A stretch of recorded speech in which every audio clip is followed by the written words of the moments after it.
Have you ever stepped out of the house and you look in the mirror at school and you're like, wow, my makeup looks really cakey?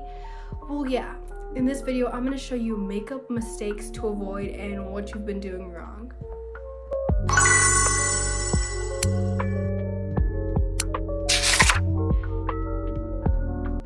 One, skipping makeup prep. Skipping makeup prep is leaving your skin dry and the way that it is. And honestly, that's going to make your makeup look patchy or cakey, and we do not want any of those. So let's just not do that. Now, the makeup prep that I'm talking about is you are skipping moisturizer, you are skipping your sunscreen, or you are probably skipping your primer.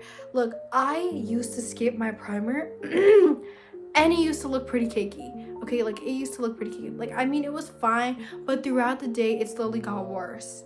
Okay, now I like to use the e.l.f. primer, and I think you can use really any primer that can suit your skin, but skipping your skin prep can actually really affect the rest of the makeup look, because not only will it make it look bad, it can honestly make it look worse for the rest of the day. And I just feel like when you're not doing your makeup prep, it's like a part of me is like missing or something. Like I feel like I have to do it. If you are not already starting your skin prep, you need to start. 2, using the wrong shades. Now, okay, look, I've used the wrong shades for a few years now. I've used like shades that just don't match my skin color at all. I've used a really light one and I look really, really stupid at school. Okay, but using the wrong shades is like far behind that, honestly. Like, if you are using the wrong shades and nobody's telling you, I'm so sorry about that, that's a fake friend. But if you go shopping, do not test the makeup products on your hand. Now, I know that sounds really weird because like where else are you going to test it? On your neck or on your jawline? Because that's where your skin is. That's where you actually do your makeup, and that's where it matches up. That's why you're going to want, every time that you're going to want to find a foundation, a concealer or something, you're going to want to look over here or over here, because that is where you should be testing your makeup. Now, I know you don't want to put the makeup products on your skin probably, but I'd say, get up close enough, eye level, and just to see if it matches your skin shade. Because, I mean, they look alike, but like, you could get the wrong shade by doing that, because my hand is a little bit more darker than my face. Okay, yeah.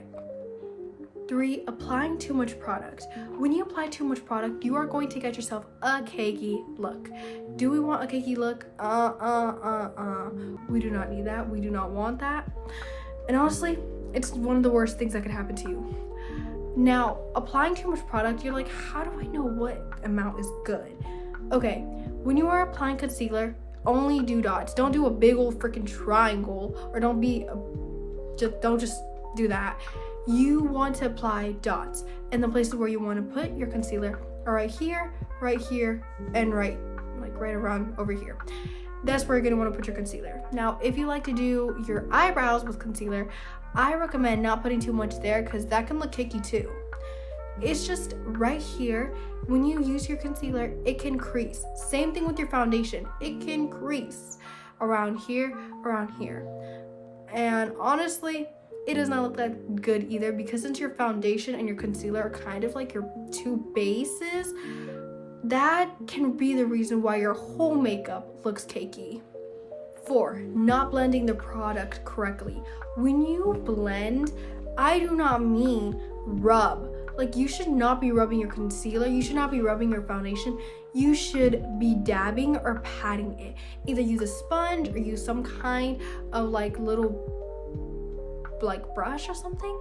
You can use those items to do your foundation and your concealer, because when you rub, it causes the creasing, it causes the cakiness, and your skin is gonna look really cakey. Same thing with most of the makeup products. Like, unless you have like a bronzer or like a powder brush, that's when you're gonna kind of want to go like that. But if you're using something liquid, then you do not want to rub. You want to pat. You want to go like this, you want to go like that. You do not want to actually use, like, not want to rub. Now I see some people using their fingers to pat like that. That's fine too, I suppose. Like, I mean, I don't really like to use my fingers. I just feel like it gets everywhere. It gets all messy.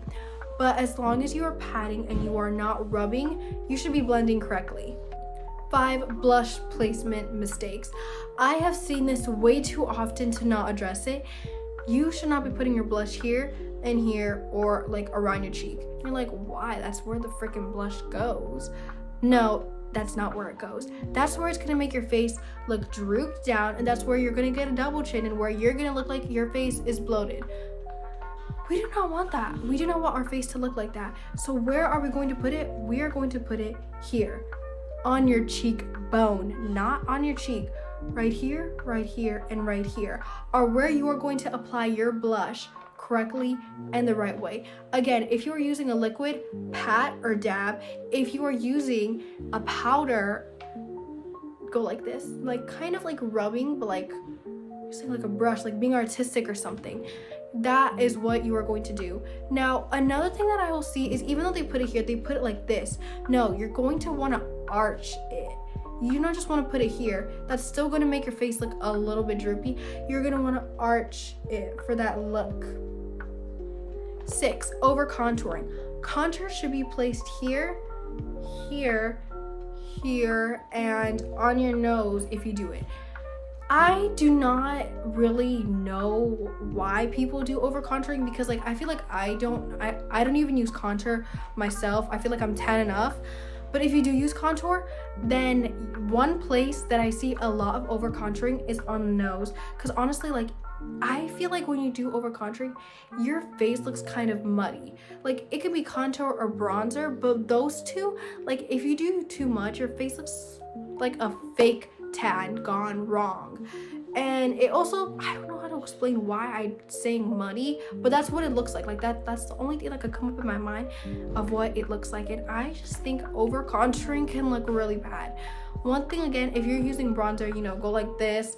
And if you're using contour, pat or dab. Like if you're using like a contour stick, you're gonna want to do that. 7, another makeup mistake to avoid is literally not removing your makeup correctly. Now look, I know it's bad to use a makeup remover wipe, but I kind of do. If you use a cleansing balm, make sure that you really get in there. Like I seriously mean it. Like get all the dirt off, get all the makeup off. If you sleep with makeup, your skin is going to look dull the next day. Your skin is literally going to be asking for help. You are going to be breaking out much more often if you ever sacrifice like that. I've never done that in my life before because I don't want to, and I'm literally scared of my skin looking worse. And honestly, I think that if you do use a makeup wipe, if you use it the right way, you're still using it correctly. Do not wipe too hard that you're going like this, like you're getting in there, but you know, rub it enough so that you can get all the makeup off, and make sure that after you use your makeup wipe, you use a face wash or a cleanser, because that's really gonna get it out. Well, that's it for today, guys. Bye, like and subscribe.